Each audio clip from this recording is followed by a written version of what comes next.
lo metemos a posta, adrede, para que vaya torcido.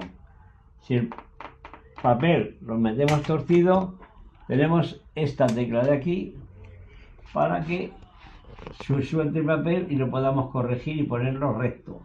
Volvemos a darle a la tecla para allá y ya no se mueve. ¿Vale? Aquí tenemos, en este caso, los márgenes que los podemos presionar y moverlos para allá para acá para que está del papel.